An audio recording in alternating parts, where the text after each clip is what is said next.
Hi, I'm Katie Rosenhaus here with Chowhound, and this is You're Doing It All Wrong, a series where we talk about common cooking mistakes you may be making and how to get it right every time. And today we're talking about a very special topic, box cake mix. So to get started, the first mistake that you can make is by going exactly by the box directions. You never want to add exactly what the box is telling you. And to give you a rundown, the box is telling you to add 1 cup of water, 3 large eggs, and half a cup of vegetable oil. Now, if we're looking for that homemade flavor, that nice, dense, rich texture, that good vanilla, the egg, the butter, we don't want to go with these ingredients, right? So the first thing we're going to do is talk about some swap outs that we can make. So the first thing I'm going to do is get my cake mix into my bowl. I'm just going to dump it right in. And now let's talk about those ingredients again. So our box is telling us we need 3 eggs, we need 1 cup of water, and we need half a cup of vegetable oil. Now the first thing that we want to switch out is the vegetable oil. Instead of vegetable oil, which has very neutral flavor, it's going to give us a light, fluffy cake, which is great. But even better, I always add melted butter in the place of vegetable oil. So I've got half a cup of melted butter here. That's just going to give us that richness, that buttery flavor that we're looking for in a real homemade cake batter.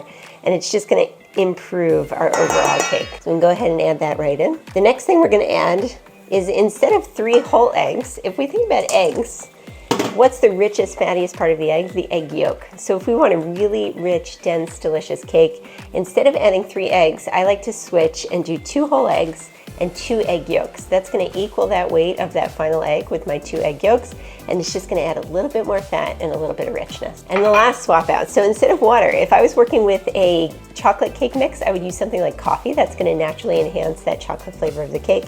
But for a vanilla cake like this one, this is a classic yellow cake, what I want to add instead of water is anything with a little bit more richness to it, a little bit more flavor.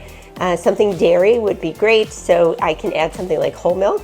I prefer, even better to me, if I'm doing 1 cup of liquid, I'm going to substitute that with about half a cup of whole milk, and if you have it, half a cup of buttermilk. So buttermilk is going to add a little bit of that tanginess. If you don't have buttermilk, you can use something like sour cream in the place. And that little tanginess is just going to add some additional depth. It's going to round out the sweetness of the cake and just bring it some balance and some extra complexity, which is great. So I'm going to go ahead and get that in. So again, I've got half a cup of whole milk and half a cup of buttermilk. You'll see some of those like rich chunks of buttermilk going in there. And it doesn't really matter so much, you know, in terms of whole buttermilk.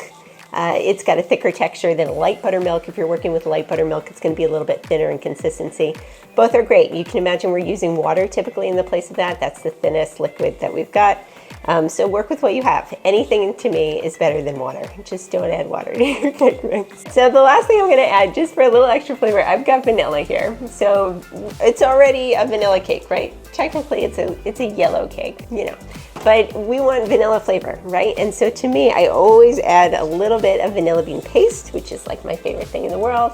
You've got some little flecks of vanilla bean that are going to end up in your cake. They're going to, you know, just give it that really beautiful homemade high-end quality. And you just got that extra vanilla flavor going in as well. So that's going to be really yummy. And the last thing, always add a pinch of salt. There is some salt in the cake mix itself. But when you think about all of the sweet ingredients that we've got going on in this cake mix, always add a little bit extra salt just to kind of wake up those flavors, bring them together, enhance the overall flavor of your cake, and it's just going to be extra delicious. So I'm going to go ahead and give that a mix.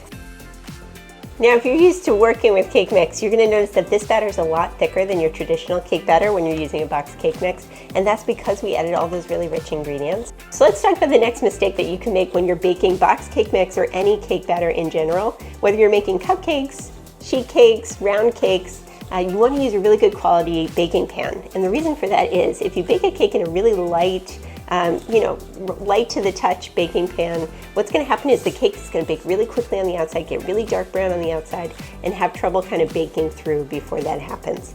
And so a really good quality, heavy baking pan is so important to protect the edges of your cake, to really let the heat kind of evenly distribute within the cake itself, and just to get the most even bake.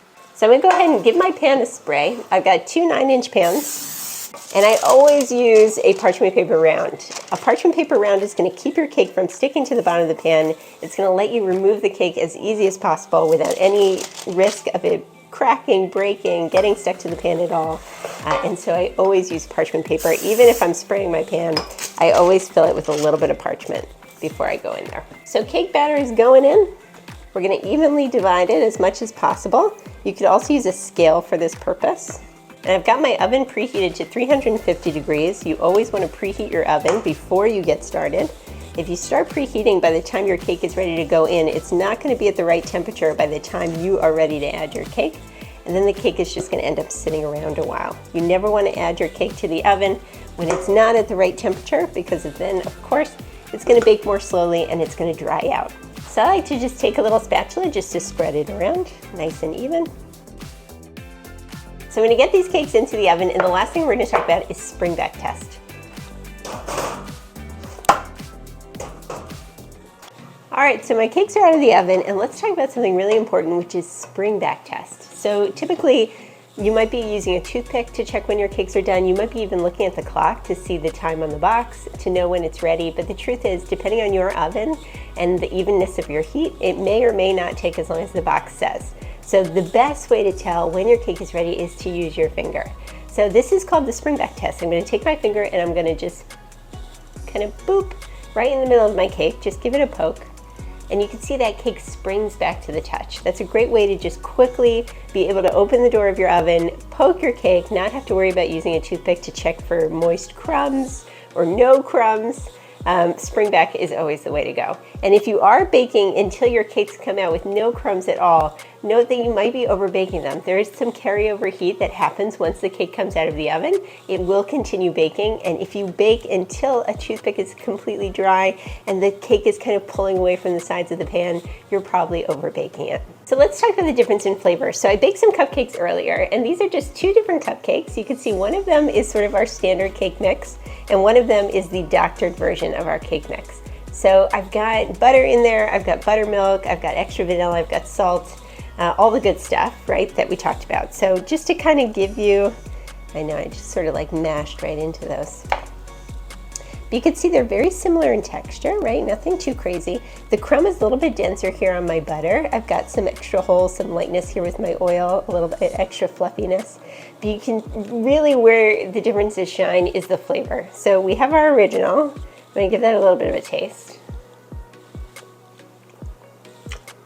It's cake mix. It's fluffy, it's light, very mild in flavor. You really sort of get that characteristic cake mix flavor. Versus, let's give our other one a try. It's light, it's fluffy, but it's also got like a little bit of extra density to it, which is nice. And when we give it a taste, it's just completely different. It really sits in your mouth. You've got some density. It really lingers on your tongue. That slight tang from the buttermilk, the extra yolk to give it just like a little bit of extra richness, the melted butter instead of the oil, obviously giving it a lot of richness, a lot of buttery flavor, a little extra hint of salt, which I love every time. If you give me a dessert without salt, I'm going to be super disappointed. An extra note of vanilla. Overall, just a better cake.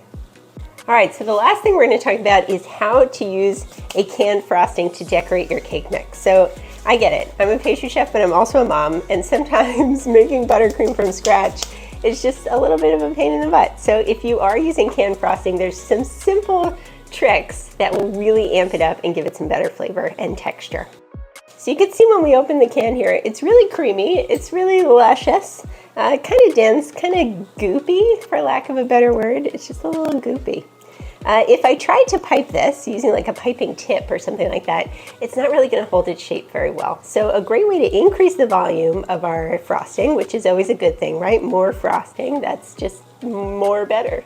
The best way to do that and to also change the flavor is by whipping. So instead of just whipping our frosting, which we are going to do as well, we're also going to just amp up the flavor a little bit with just a few simple additions. So I'm using a vanilla frosting here, a creamy supreme. It's nice and light in color, it's white, it's pretty, but again, kind of look at that texture. We've got this like really kind of soft, kind of floppy texture. Traditionally, when you make your own buttercream, whether it's meringue-based buttercream or a butter-based buttercream, more American style with confectioner's sugar in the mix, it's really going to be thick and it's going to hold its shape well after whipping, and you'll be able to pipe it. So if you are looking to really just easily take your cupcakes, or your cake for that matter, from homemade to really pro level, this is a great way to do it with canned frosting. So I'm going to start by whipping. So I'm going to take my beaters and I'm just going to give it a whip. So you can see it's starting to thicken up a little bit. It's holding its shape a little bit better. I've got some thickness. It's like holding those peaks. The next thing I want to do is just amp up the flavor. So again, I'm calling in my vanilla bean paste.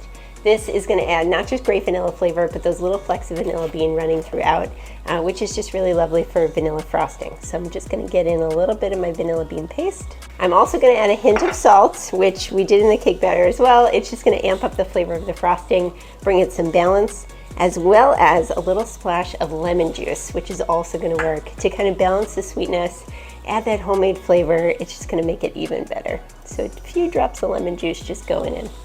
And I'm going to continue beating until it really holds its peak nicely.